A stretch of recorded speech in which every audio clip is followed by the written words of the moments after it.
তো গাইজ এখন আমরা যেতে চলেছি ডান দিকের রাস্তাটা ধরে,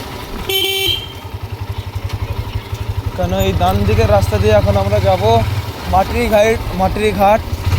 মাটির ঘাটের পাশ দিয়ে যাবো আর কি।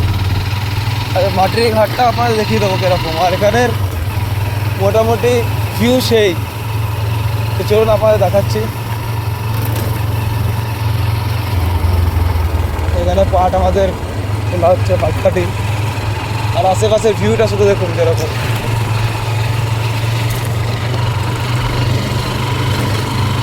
পাট গাছ